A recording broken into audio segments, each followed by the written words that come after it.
There is a specific kind of silence that does not feel empty, it feels deliberate. It is the silence that arrives when something is being hidden in plain sight. Every parent believes, deep down, that if the unthinkable ever happens, someone will step forward. A teacher will notice. A principal will act.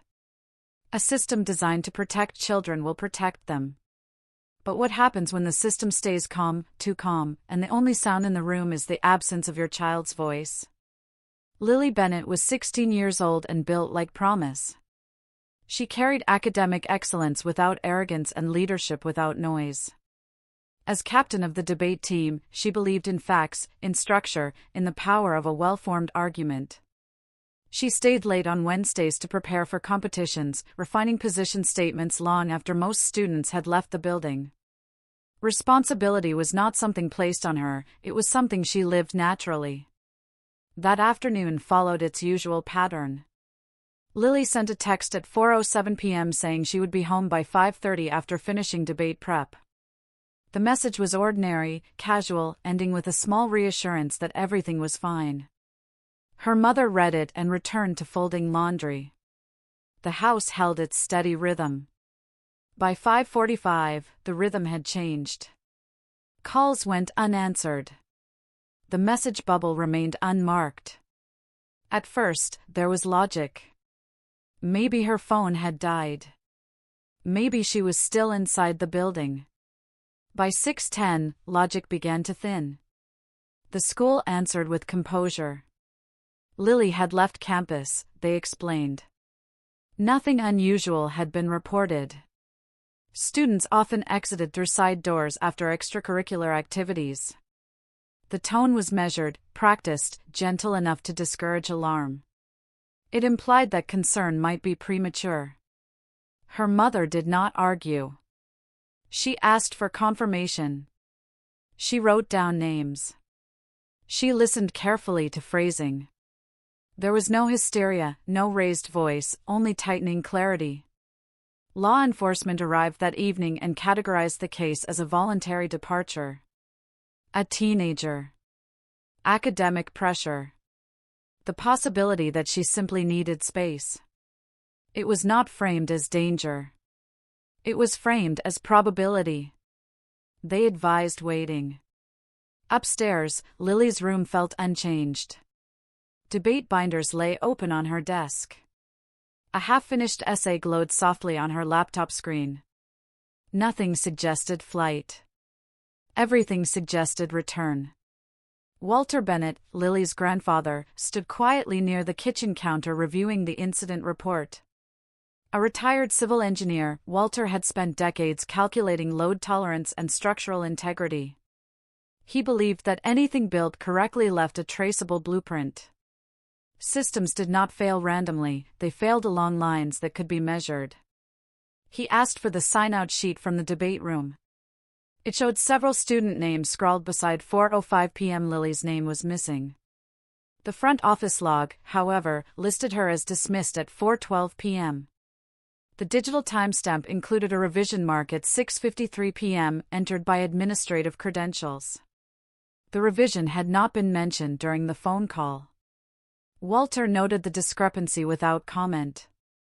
The following morning, the school provided another explanation.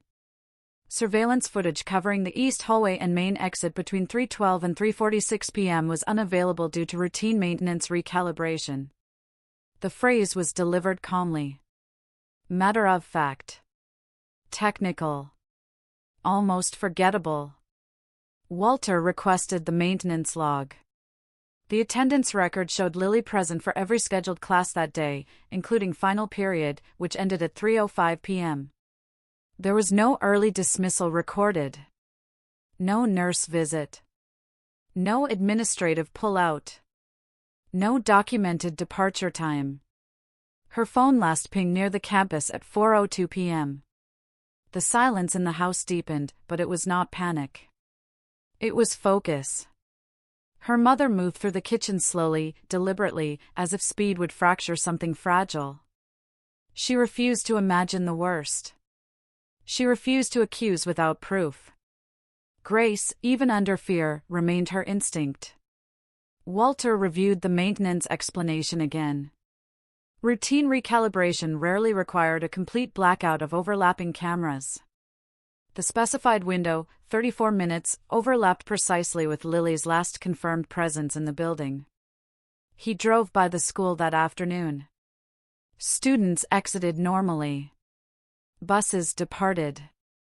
Nothing outwardly appeared disturbed.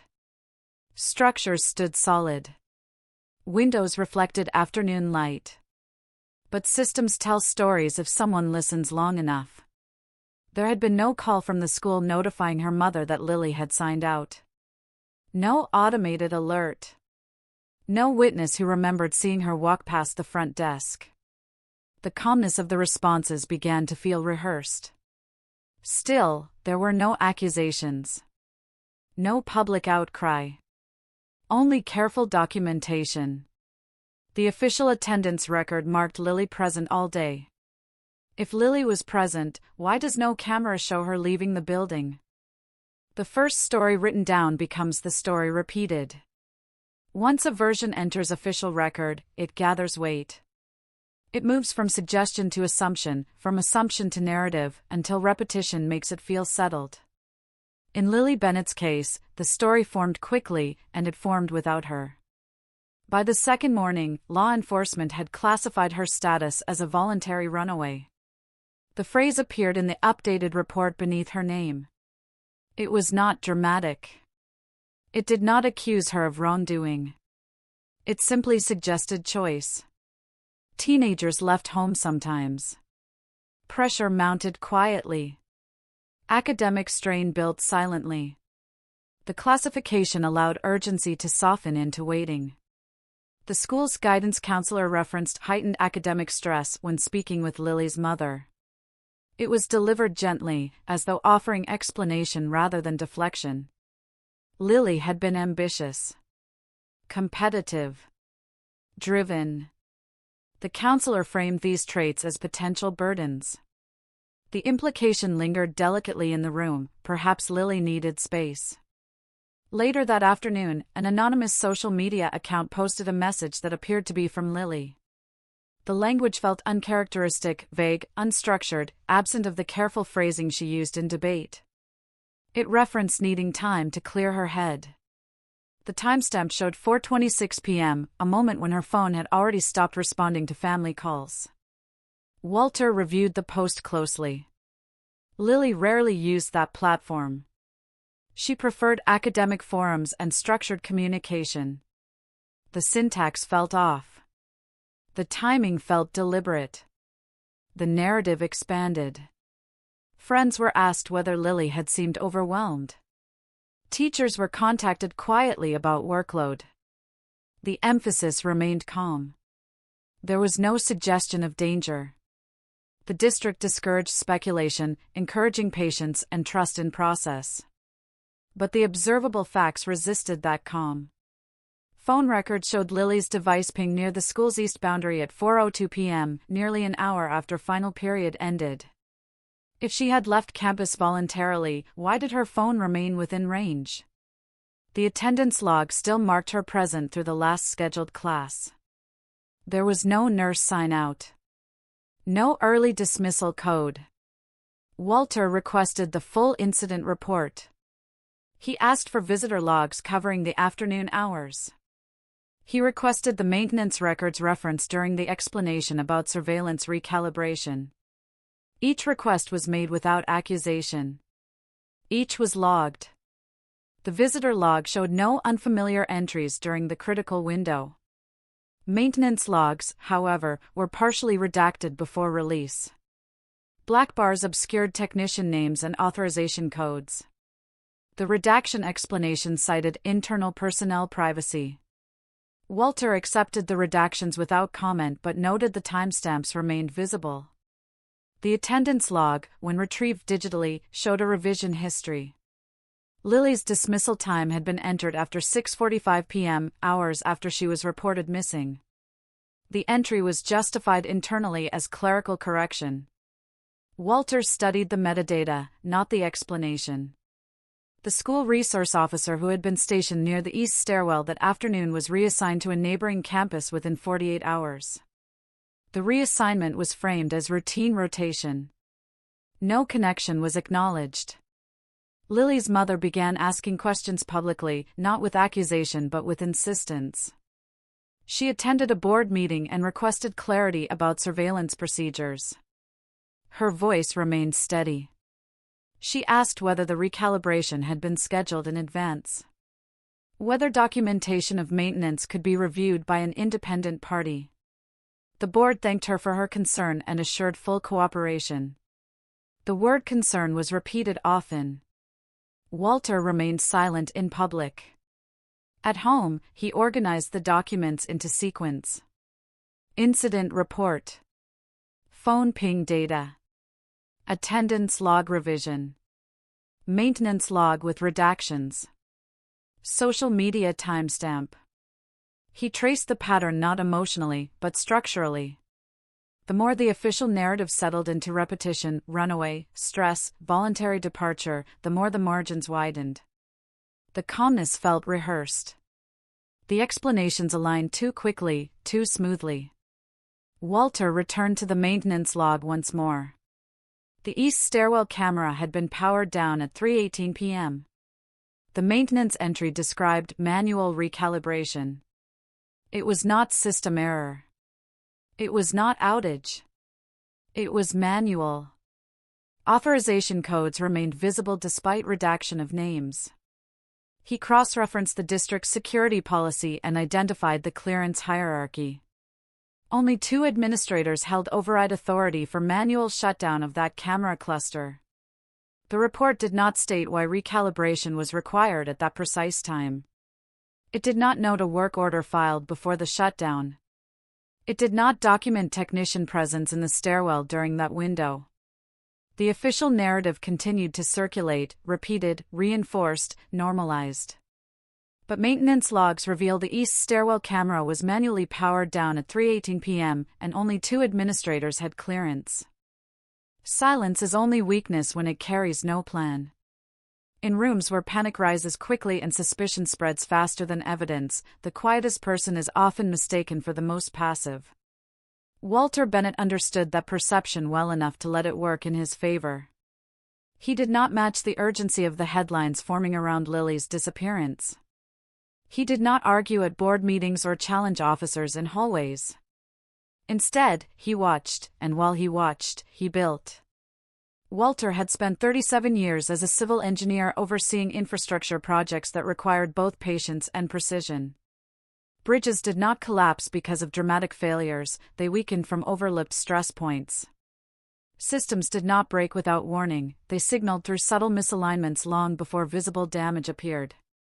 He approached Lily's case the same way he had once approached structural audits, methodically, without accusation, but with unwavering attention to sequence.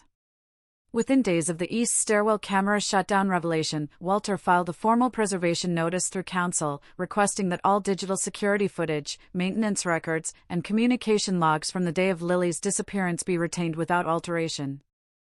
The notice was not confrontational. It acknowledged routine procedure while emphasizing the importance of archival integrity.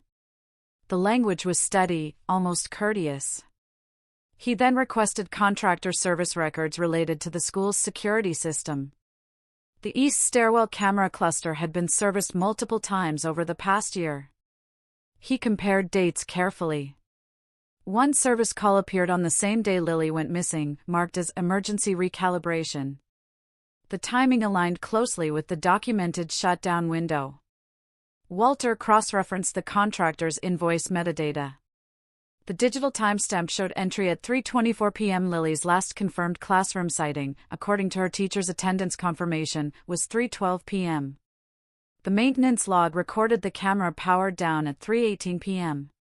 The invoice's description indicated technician dispatch for recalibration at 3:24 p.m., suggesting a response after the shutdown had already occurred. He did not assume intent. He noted sequence. The school security system, according to maintenance documentation, had passed its quarterly inspection 2 weeks prior. No systemic malfunction had been recorded. The recalibration note lacked a preceding work order request. Walter highlighted that absence with a pencil and moved to the next column. Visitor badge logs revealed further inconsistencies. Several badges issued that afternoon were not signed back in, yet the system recorded them as returned. The badge assigned to a substitute maintenance technician was logged as active during the same window the east stairwell camera was offline. Walter requested the technician's service confirmation and discovered no corresponding entry at the front desk.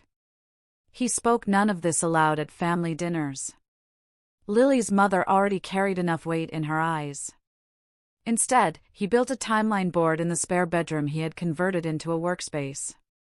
Documents were pinned chronologically: classroom dismissal at 3:05 p.m., last confirmed sighting at 3:12 p.m., camera shutdown at 3:18 p.m., contractor invoice entry at 3:24 p.m., phone ping near campus at 4:02 p.m. Red thread connected timestamps without dramatizing them. The board was not spectacle. It was structure.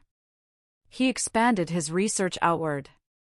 Property records surrounding the school campus revealed a vacant maintenance shed owned by the district, located behind the gymnasium near the east stairwell corridor exit.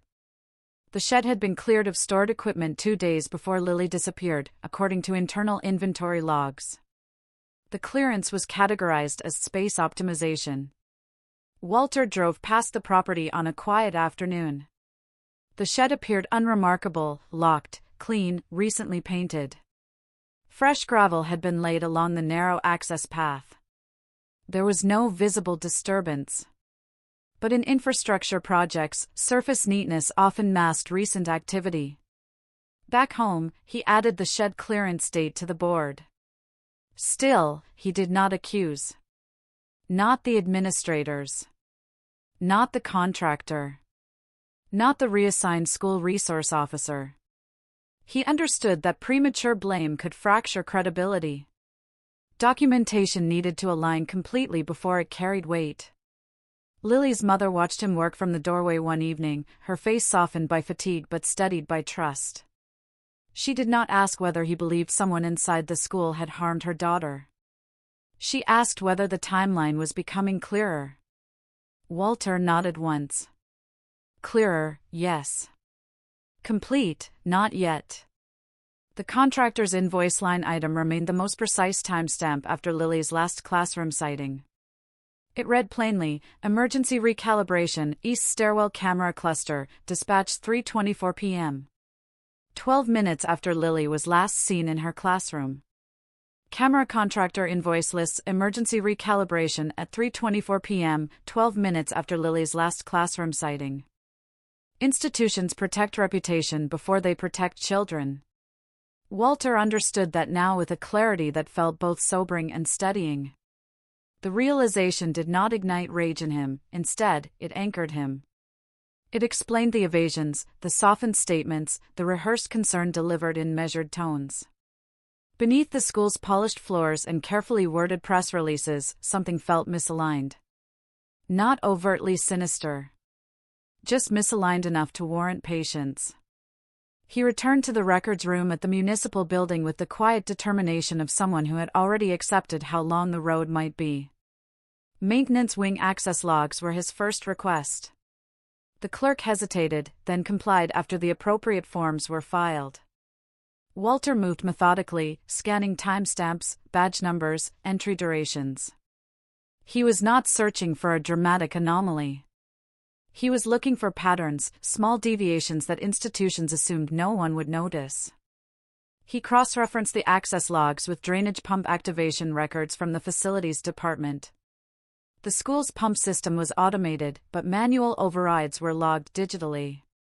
There it was, activation at 4:11 p.m. on the afternoon Lily vanished. The weather report for that day showed mild skies and dry conditions. No storm. No flooding. No recorded maintenance request. The pump had not activated itself in response to rain. Walter wrote the time down in his notebook, circling it once. He did not speculate. He simply noted. After-school staff presence reports revealed that several employees had signed out early that day, citing a faculty development session scheduled off-site. The attendance sheet for that session, however, reflected fewer signatures than expected. Again, no accusation formed in his mind. Only a widening sense of structural imbalance. A temporary fencing permit caught his attention next. Installed behind the gymnasium the week Lily disappeared, described as a short-term safety barrier for landscaping work. No landscaping invoice accompanied the permit. No purchase orders for soil, seed, or contractors.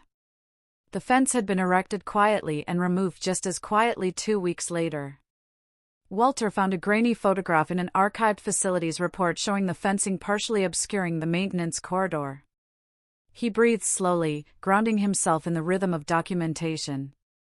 Anger would cloud him. Grief would rush him.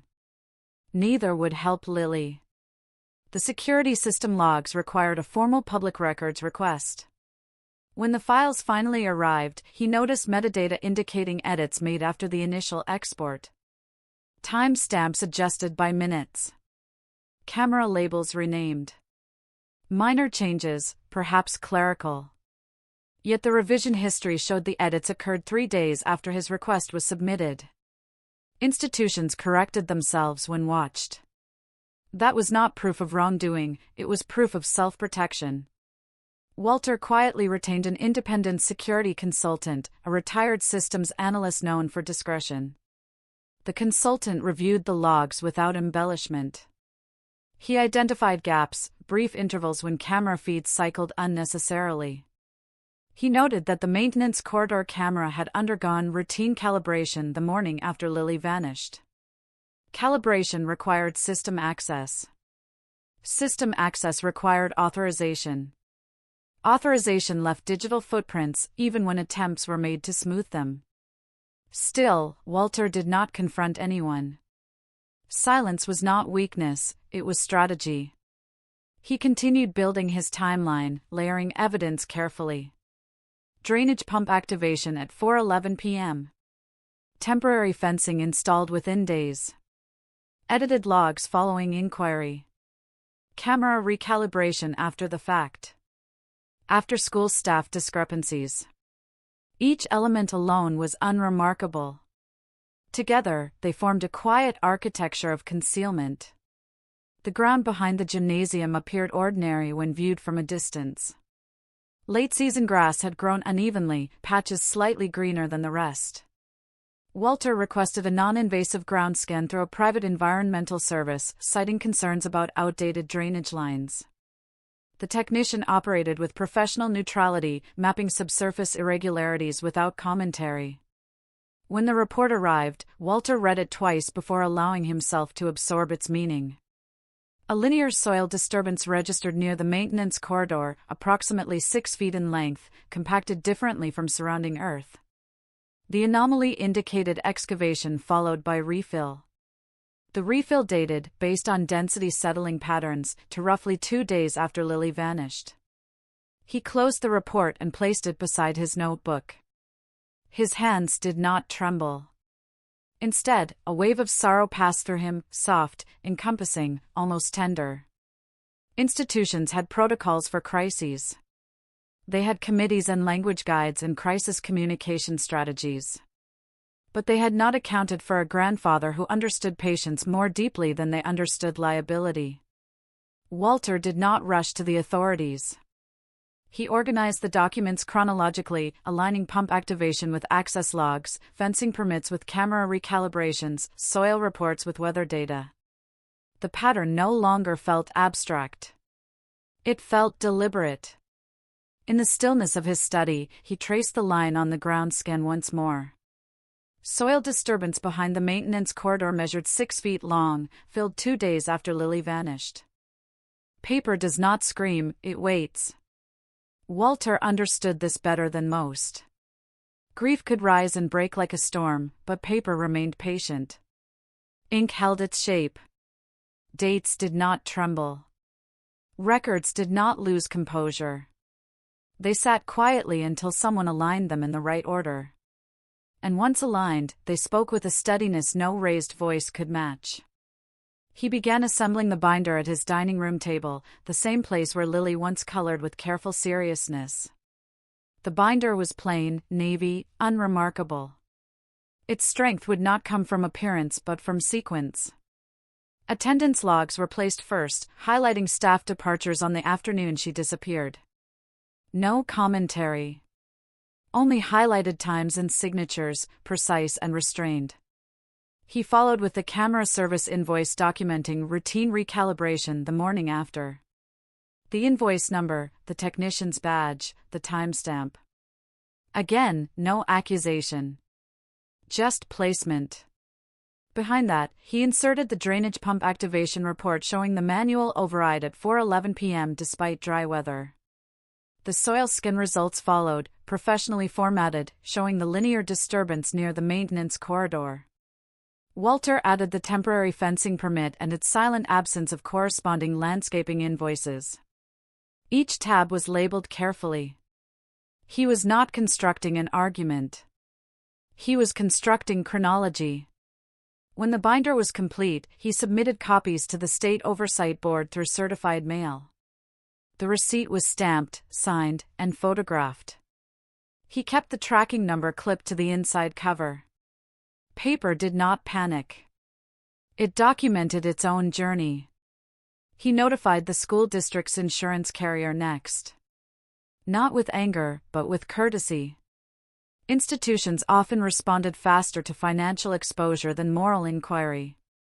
The notification letter referenced potential liability regarding site alteration and security system irregularities. It requested confirmation of coverage review. He enclosed copies of relevant pages. Insurance companies valued documentation. Documentation invited questions. An anonymous email reached him 2 days later from an address that appeared newly created. The message was brief and cautious, referencing an internal directive circulated among administrative staff advising them to contain narrative exposure and avoid speculative admission. Walter read the phrase twice. It was not a confession.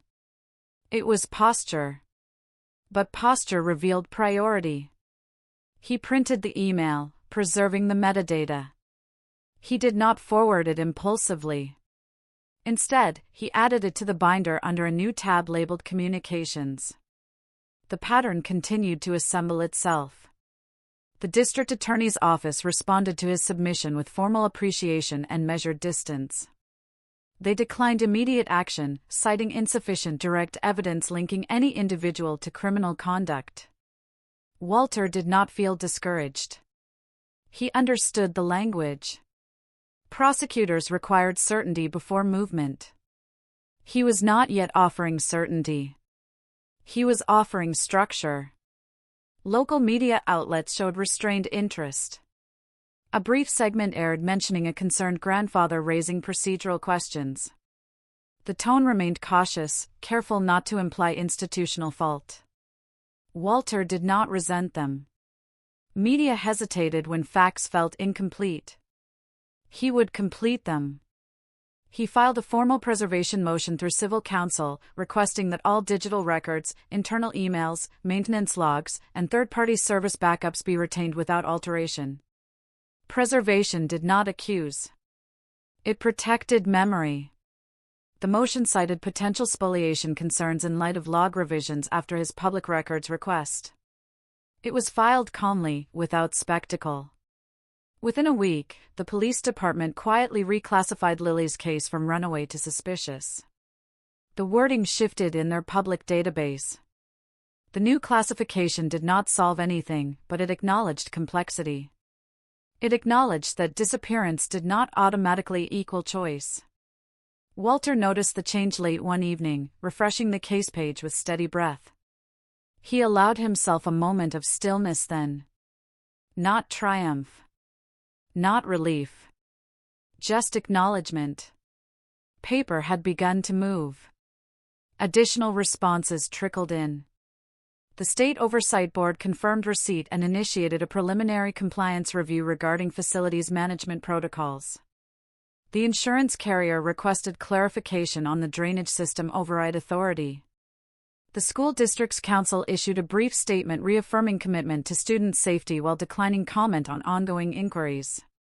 Language shifted subtly. The certainty that once framed Lily as impulsive began to soften. Walter remained quiet. He did not grant interviews. He did not speculate publicly. He continued compiling. He cross-referenced badge access with pump override authorization codes. He noted that the fencing contractor listed on the permit dissolved its business registration 3 months after the installation. He added this without commentary. Then another development surfaced. Through counsel, he received confirmation that certain internal emails originally thought deleted from the school's primary server were subject to third-party cloud archiving under routine IT backup agreements. Deletion on one platform did not guarantee erasure elsewhere. Institutions trusted deletion too easily. Walter placed this information gently into the binder. He felt no rush of vindication. Only a steady deepening of responsibility. If something had been hidden, it would surface not because he forced it, but because it had nowhere left to remain buried. Paper did not scream, it waited. And somewhere within a cloud backup server, an internal email deleted from the school's system still existed, intact and retrievable. Memory fades. Systems archive. Walter had learned the difference in the quiet months since Lily disappeared. People forgot details to protect themselves. Institutions forgot sequences to protect their image. But servers archived without emotion. They did not feel pressure. They did not revise out of embarrassment. They stored what they were told to store, often long after human intention moved on. Through counsel, Walter secured a subpoena for the district's third-party cloud archive provider. The request was narrow and specific, focused on email threads and security footage backups from the week Lily vanished. He understood that precision mattered. Broad demands invited delay. Precision invited compliance. The subpoena moved through the system without spectacle, another document in a growing stack of paper that did not panic. Weeks passed before the archived metadata arrived on an encrypted drive. Walter did not open it alone. The independent security consultant sat beside him at the dining room table, the same steady presence who had reviewed the initial logs. They worked quietly, navigating folders that had not been touched since their automatic upload. Deleted files appeared in faintly labeled directories, marked not erased but retained. Among them was a hallway camera recording that did not appear in the school's original disclosure. The file length was 11 minutes. The official log had referenced only a 2-minute clip, citing partial corruption. Yet the archive held the complete version. Walter watched the footage without leaning forward, without betraying the tightening in his chest. The timestamp placed Lily in the east hallway at 4:07 p.m. She walked with her usual measured pace, backpack straps even on her shoulders, head slightly tilted as if thinking. There was nothing hurried in her movement. She did not appear distressed. She did not look like a child running away from anything. For minutes later, a school resource officer entered the same frame at the far end of the hallway. His pace was unhurried as well, but directed. The footage showed him turning toward the east stairwell seconds after Lily disappeared from view. There was no visible confrontation. No raised gesture. Only sequence. At 4:11 p.m., the video cut abruptly. The file did not fade or distort, it simply ended. The timestamp aligned precisely with the manual drainage pump activation Walter had documented months earlier. The consultant confirmed that the abrupt termination was not consistent with random corruption. It resembled manual interruption or overwrite. Walter did not speak for several moments after the screen went dark. The room felt smaller, though nothing had physically changed. He felt neither fury nor vindication. What settled over him instead was a quiet, aching clarity. The narrative that Lily had wandered off impulsively had depended on absence. This footage replaced absence with movement. Further archived emails revealed internal correspondence referencing camera continuity adjustments and temporary archival discrepancies. The phrasing was technical, restrained, carefully distanced from implication. One email instructed staff to route all media inquiries through a single administrative contact to ensure narrative cohesion. Walter read those words slowly, absorbing not accusation but priority. Within days of the subpoena notification, the school resource officer submitted his resignation, citing personal reasons and a desire to relocate closer to family. The maintenance contractor listed on the fencing permit officially dissolved remaining operations and updated his business registration to an out-of-state address. These departures were not confessions. They were movements. Walter's attorney filed a formal request for supervised excavation behind the maintenance corridor, referencing the soil anomaly, pump activation timing, and newly retrieved archival footage. The request was framed not as accusation but as necessity. If nothing was present, excavation would confirm it. If something was present, it would speak for itself. Approval came with conditions. Law enforcement would oversee. Media would remain at a distance. The school district issued a brief statement expressing cooperation and renewed commitment to transparency. Words shifted again, softer now, less certain. On the morning excavation began, Walter did not stand at the site. He remained at home, hands folded, trusting process over spectacle. Patience had carried him this far. He would not abandon it for proximity. The earth behind the maintenance corridor was opened carefully, layer by measured layer. Soil that had once been compacted was loosened under supervision, documented, photographed. Hours passed before anything emerged beyond ordinary ground. Then a maintenance tarp, blue and creased with age, surfaced from beneath the disturbed soil. It had been folded tightly. Inside the fold lay a small personal item recognized immediately by those present, a charm bracelet Lily wore almost every day, engraved with her initials. Walter received the call in the late afternoon. The voice on the other end was measured, professional, careful not to speculate. The item had been recovered intact. Further examination would follow. Walter closed his eyes as the words settled into him. He did not collapse. He did not cry out. Instead, he exhaled slowly, as though releasing months of suspended breath. Memory fades. Systems archive. And beneath the soil they had once hurriedly filled, excavation uncovered a personal item belonging to Lily, wrapped in maintenance tarp. Justice moves quietly, but it moves. Walter felt that truth settle over him in the weeks following the excavation, not as triumph but as gravity. The system that once seemed immovable had begun to shift, not with spectacle, not with noise, but with documentation aligning against denial. The charm bracelet recovered from beneath the maintenance corridor was submitted for forensic examination, logged carefully into evidence, photographed from every angle, handled with gloved restraint.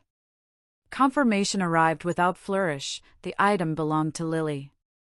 The engraving matched family records.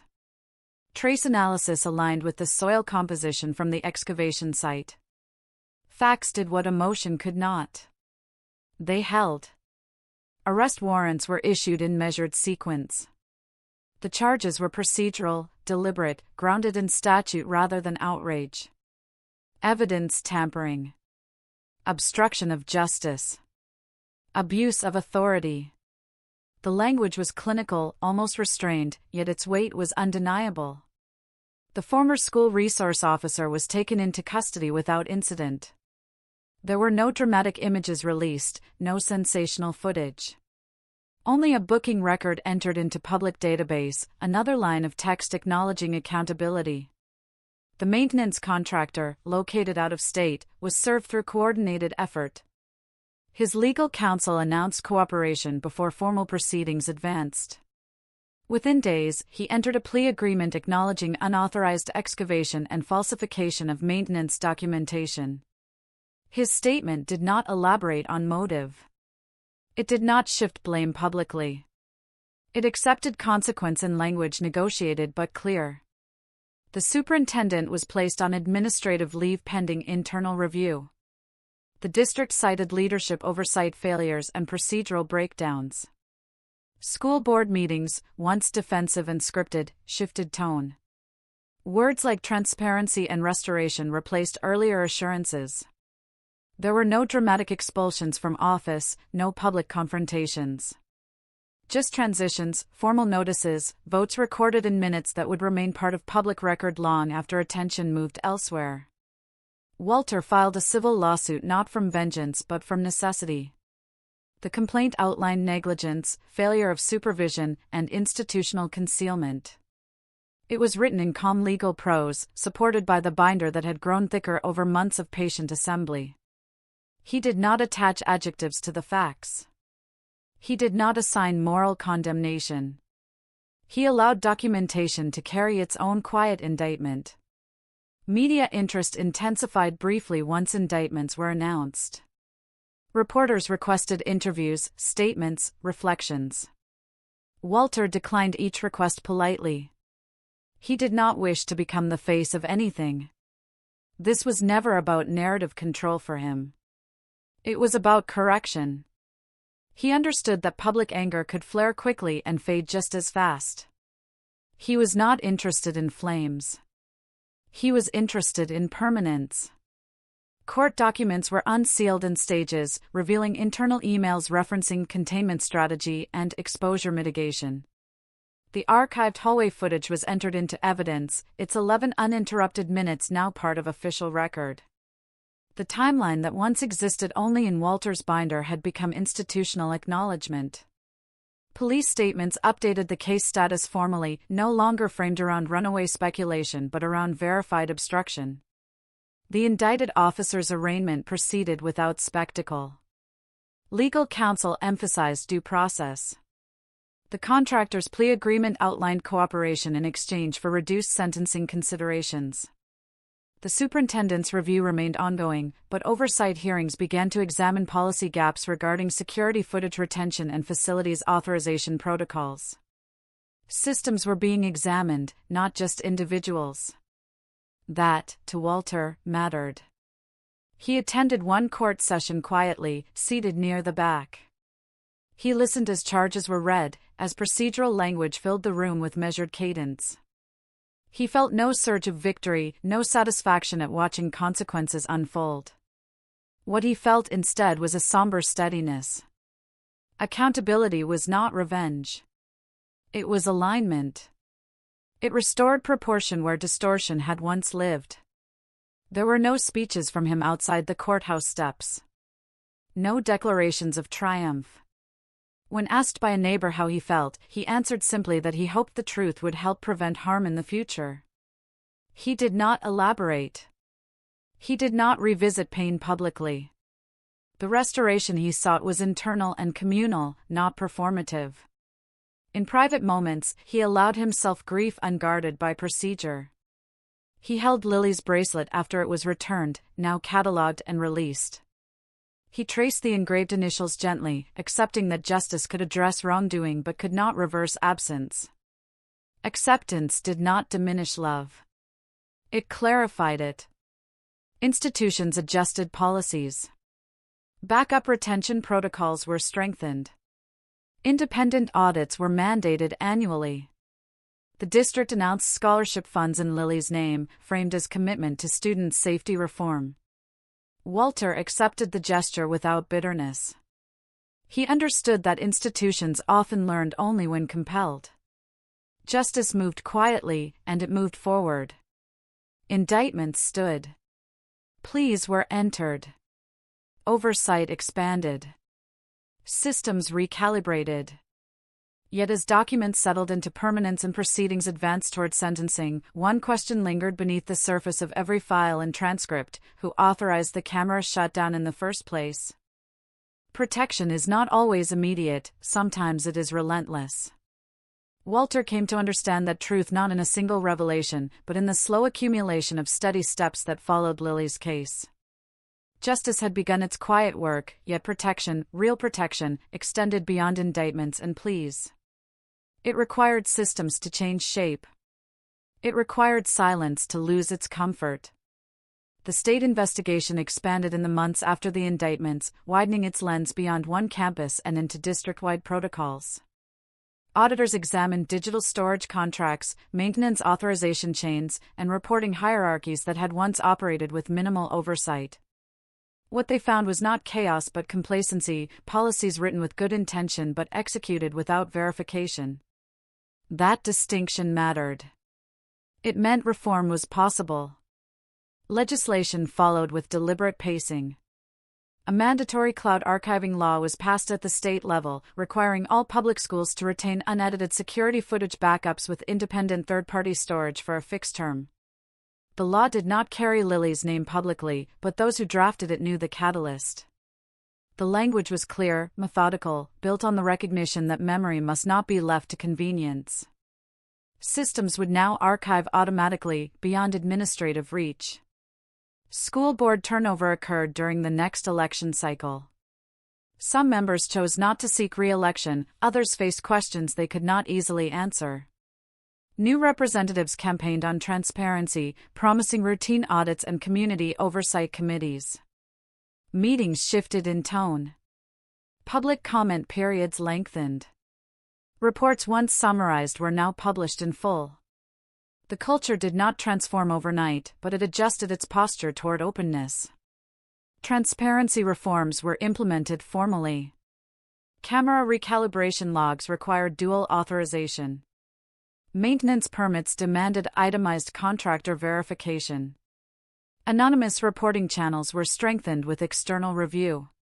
These changes were procedural, almost mundane, yet Walter understood their quiet power. Protection rarely announced itself with grandeur. It embedded itself in checklists and redundancies. A scholarship fund was established in Lily's name, dedicated to students pursuing studies in ethics, public service, and digital accountability. The ceremony announcing it was modest. Walter attended but did not speak. He listened as administrators acknowledged failure without defensiveness. He watched students receive recognition tied to a name that would now stand for vigilance rather than absence. It was not redemption in the dramatic sense. It was restoration in the practical one. Walter gradually returned to his quiet routine. Mornings found him at the same kitchen table, coffee steaming beside neatly stacked newspapers. Afternoons were spent tending the small garden Lily once helped him water. The soil felt different now, not haunted but honored. He did not avoid the school grounds when necessary, but neither did he linger. He carried no visible resentment. What he carried was steadiness. There was no celebration marking the legal outcomes. No gathering to recount victory. No public embrace of triumph. The civil case concluded with settlement terms that mandated continued oversight and funded compliance training. The criminal proceedings advanced toward sentencing with procedural predictability. Walter did not measure success in years assigned or fines imposed. He measured it in permanence of reform. No revenge animated him. Revenge would have required spectacle, and spectacle fades. Accountability remained. It existed in policy manuals rewritten, in archive servers safeguarded, in administrators newly attentive to documentation trails. Accountability meant future children would walk hallways recorded without interruption. It meant deletions would no longer erase. In quiet evenings, Walter reflected not on what had been taken but on what had been protected through persistence. He allowed himself gentle grief, not as a wound reopened but as a reminder of love undiminished. Forgiveness, for him, was not absolution of wrongdoing. It was release from consuming bitterness. He accepted that institutions were built by imperfect people capable of fear. Fear had guided concealment. Patience had guided correction. Protection is not loud. It does not always arrive in time to prevent harm. Sometimes it arrives later, in policy revisions and archived backups, in board elections and compliance audits. It is patient. It is methodical. It refuses silence even when silence seems easier. It does not seek applause. It seeks durability. They thought no one would protect Lily when it mattered most. They underestimated a grandfather who never stopped reading the record. If this story moved you, subscribe to the channel, like the video, press the bell icon for updates, and share it with your friends so more people can remember what protection truly means.